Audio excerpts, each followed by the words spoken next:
ہمارے chief reporter Jibran Ali Butt کی report کے مطابق شادرہ ٹاؤن لاہور میں جامعہ مسجد محمدیہ فاروقیہ یوم شہادت سیدنا عمر فاروق رضی اللہ تعالی عنہ کانفرنس کا انعقاد کیا گیا۔ کانفرنس کے انعقاد میں مسجد میں محفل کا اہتمام کیا گیا، جس میں تلاوت قرآن پاک اور نعت رسول مقبول صلی اللہ علیہ وآلہ وسلم اور خصوصی بیان سیدنا عمر فاروق کی شہادت کے بارے میں قاری انوار الحق جلالی صاحب نے کیا اور محفل کے اختتام پہ درود و سلام کا نذرانہ بھی پیش کیا گیا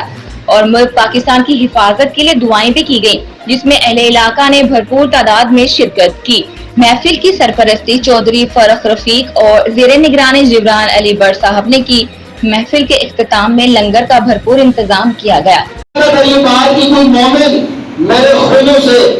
خون سے اپنے ہاتھوں کو آلودہ کر کے جہنم کا ایندھن بنے، تیرا شکر ہے کہ مجھے قتل کرنے والا کوئی مومن نہیں بلکہ کافر ہے، اور کافر کے ہاتھوں شہید ہونے والا، زخمی ہونے والا مومن جو شہید ہو جائے، در حقیقت وہی شہادت کے مقام تک پہنچتا ہے۔ تو اس طرح سے سیدنا عمر فاروق رضی اللہ تعالیٰ کی شہادت ہوئی۔ اکثر تواریخ کی کتب کے اندر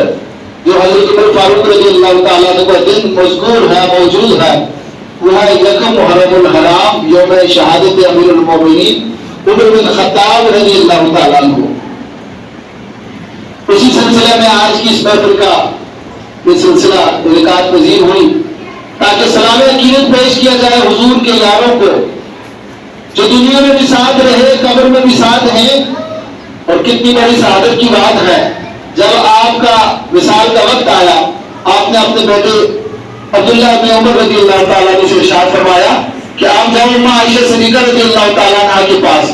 انہیں جا کر یہ نہیں کہنا امیر المومنین، بلکہ صرف کہنا کہ عمر کا ایک پیغام ہے آپ کے نام، اگر وہ اجازت دیں تو حضور کے پہلو میں مجھے دفن کر دینا،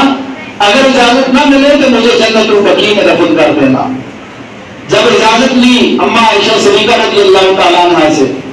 آپ نے ارشاد فرمایا کہ پہلے میرے شوہر نامدار اللہ کے نبی آخر زمان صلی اللہ علیہ وسلم کی قبر مبارک میرے حجرے میں تھی، اس کے بعد میرے حجرے کے اندر میرے والد گرامی سیدنا صدیق اکبر رضی اللہ تعالیٰ عنہ کی مبارک قبر ہے، اور تیسرے نمبر پر میرا یہ خیال تھا کہ یہ جو قبر بنے گی وہ میری بنے،